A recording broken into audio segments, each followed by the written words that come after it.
हिंदू धर्म के लोगों के लिए सावन महीने का बड़ा महत्व है। इस महीने भगवान शिव की विशेष पूजा अर्चना की जाती है। सावन के सोमवार व्रत बहुत ही फलदायी होते हैं। शिव पुराण के अनुसार जो व्यक्ति सावन सोमवार के व्रत रखता है, भगवान शिव उसकी सारी मनोकामनाएं पूर्ण करते हैं। सावन के सोमवार व्रत सुहागिन स्त्रियों को सौभाग्य प्राप्ति, कुंवारी कन्याओं को उचित वर तथा जो स्त्रियां निसंतान हैं, उन्हें संतान प्राप्ति के लिए सावन के सोमवार व्रत श्रेष्ठ माने गए हैं। कोई भी उपवास बिना व्रत कथा के अधूरा माना जाता है। यहाँ आप जानेंगे सावन सोमवार की पवित्र कथा। सोमनाथ नाम का एक साहूकार था जो भगवान शिव का अनन्य भक्त था। उसके पास धन धान्य किसी भी चीज की कोई कमी नहीं थी, लेकिन उसकी कोई संतान नहीं थी और वो इसी कामना को लेकर रोज शिवजी के मंदिर जाकर दीपक जलाता था। हे भोले भंडारी, मुझे कब संतान का सुख प्राप्त होगा? क्या मैं अपनी संतान का सुख भोगे बिना ही इस दुनिया से चला जाऊंगा?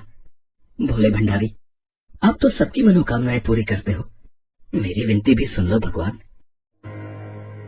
प्रभु, ये साहूकार आपका अनन्य भक्त है। इसको किसी बात का कष्ट है तो आपको उसे अवश्य दूर करना चाहिए। देवी पार्वती, साहूकार के घर संतान नहीं है, ये इसी बात से दुखी है। हे महादेव, तो आप इसे पुत्र का वरदान दे दीजिए। इस भक्त पर कृपा कीजिए। पार्वती, साहूकार के भाग्य में पुत्र का योग नहीं है। ऐसे में अगर इसे पुत्र प्राप्ति का वरदान मिल भी गया तो वो केवल 16 वर्ष की आयु तक ही जीवित रहेगा। पर प्रभु, आपके भक्तों का जो विश्वास आपसे जुड़ा हुआ है, क्या वो नहीं सोच रहे आप? साहूकार प्रति सोमवार आपका व्रत और पूजन करता है और अब तो सावन माह के पवित्र दिन है जो आपको अति प्रिय है। आपको इसकी इच्छा पूरी करनी ही होगी। ठीक है देवी पार्वती, मैं अपने भक्त सोमनाथ को पुत्र का वरदान देता हूँ, लेकिन इसका पुत्र 16 वर्ष से अधिक जीवित नहीं रहेगा। उसी रात भगवान शिव ने स्वप्न में उस व्यापारी को दर्शन देकर उसे पुत्र प्राप्ति का वरदान दिया और उसके पुत्र के 16 वर्ष तक जीवित रहने की बात भी बताई।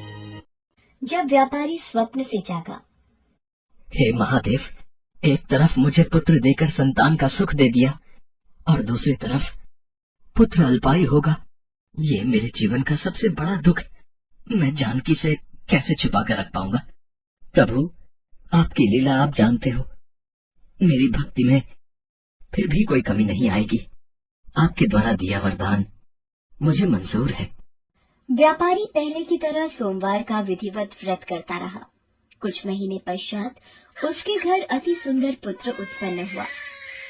पुत्र जन्म से व्यापारी के घर में खुशियां भर गई। बहुत धूमधाम से पुत्र जन्म का समारोह मनाया गया। पुत्र का नाम अमर रखा गया। धीरे धीरे अमर 12 वर्ष का हुआ तो एक दिन, दीपचंद, तुम अमर को काशी नगरी विद्या प्राप्ति के लिए ले जाओ और रास्ते में अमर के हाथों ब्राह्मणों को भोजन और दान दक्षिणा कराते हुए जाना। लंबी यात्रा के बाद अमर और दीपचंद एक नगर में पहुँचे। उस नगर के राजा की कन्या के विवाह की खुशी में पूरे नगर को सजाया गया था। निश्चित समय पर बारात आ गई, लेकिन वर का पिता अपने बेटे के एक आंख से काले होने के कारण बहुत चिंतित था। उसे इस बात का भय सता रहा था कि राजा को इस बात का पता चलने पर कहीं वो विवाह से इनकार न कर दे। इससे उसकी बदनामी होगी। ये लड़का मेरे पुत्र की उम्र का है और इस नगरी में नया है, कोई इसे नहीं जानता। क्यों ना इस लड़के को दूल्हा बनाकर राजकुमारी से विवाह करा दूं। विवाह के बाद इसको धन देकर विदा कर दूंगा और राजकुमारी को अपने नगर में ले जाऊंगा। वर के पिता ने इसी संबंध में अमर और दीपचंद से बात की। दीपचंद ने धन मिलने के लालच में वर के पिता की बात स्वीकार कर ली। अमर को दूल्हे के वस्त्र पहनाकर राजकुमारी चंद्रिका से विवाह करा दिया गया। राजा ने बहुत सा धन देकर राजकुमारी को विदा किया। अमर राजकुमारी से सच नहीं छिपा सका। और उसने जाते हुए राजकुमारी की ओढ़नी पर लेट दिया। राजकुमारी चंद्रिका, तुम्हारा विवाह तो मेरे साथ हुआ था। मैं तो वाराणसी में शिक्षा प्राप्त करने जा रहा हूँ। अब तुम्हें जिस नवयुवक की पत्नी बनना पड़ेगा वो कान्हा है। पिताजी महाराज, मैं इस लड़के के साथ विदा होकर नहीं जाऊंगी। मेरा विवाह तो किसी और के साथ हुआ है, जो अपनी विद्या पूरी करने वाराणसी गए हैं। राजा ने सब बातें जानकर राजकुमारी को महल में रख लिया।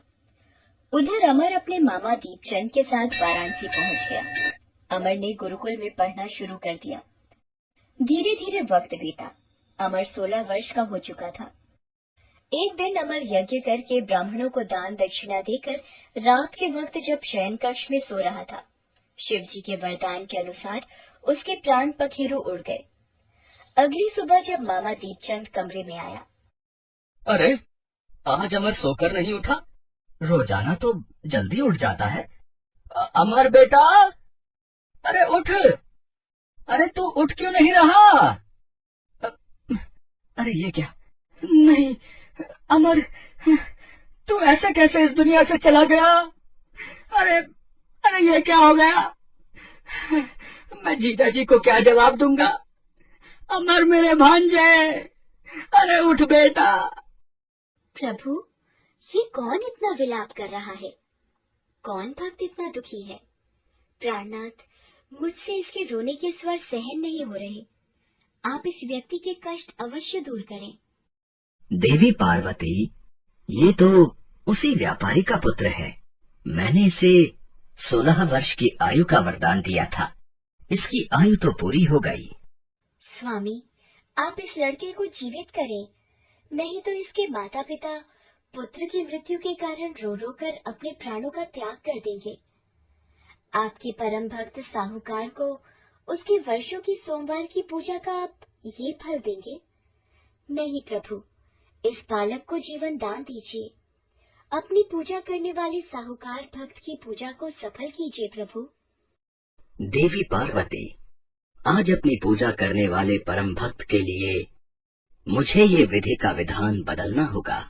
मैं अमर की जीवन रेखा से अल्पायु योग हटाकर इसे दीर्घ आयु रहने का आशीर्वाद देता हूँ।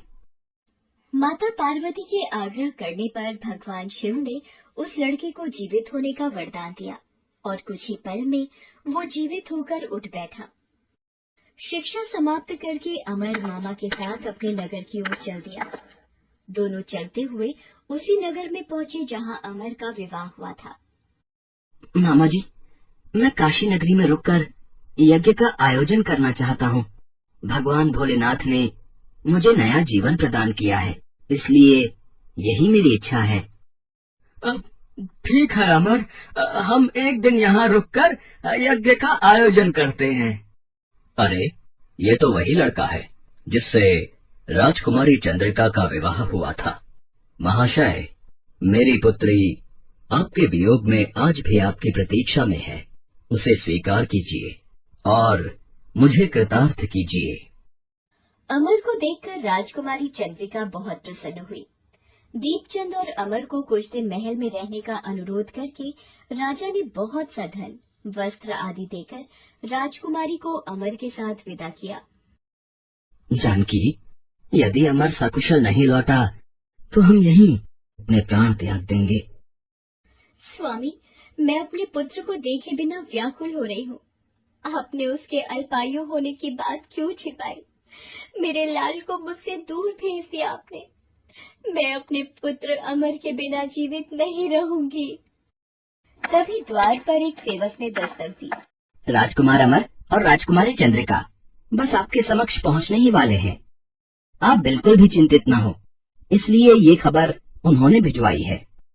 साहूकार अपनी पत्नी और मित्रों के साथ नगर के द्वार पर पहुंचा। अपने बेटे के विवाह का समाचार सुनकर पुत्र वधू राजकुमारी चंद्रिका को देखकर उसकी खुशी का ठिकाना न रहा। उसी रात भगवान शिव ने व्यापारी के स्वप्न में आकर कहा, हे मेरे प्रिय भक्त सोमनाथ, मैंने तुम्हारे सोमवार के व्रत करने और व्रत कथा सुनने से प्रसन्न होकर तुम्हारे पुत्र को लंबी आयु प्रदान की है। सदा दूसरों के कल्याण में मन लगाना तुम्हारा कल्याण हो वत्स। ये कहकर भगवान शंकर अंतर्ध्यान हो गए। भगवान शिव की भक्ति करते हुए सोमनाथ को मोक्ष प्राप्त हुआ। इसी प्रकार जो कोई भी सावन सोमवार का व्रत धारण करता है अथवा इस कथा को पढ़ता या सुनता है, उसके दुख दूर होकर उसकी समस्त मनोकामनाएं पूर्ण होती हैं। इससे लोक में नाना प्रकार के सुख भोग कर अंत में शिवलोक को प्राप्त होता है।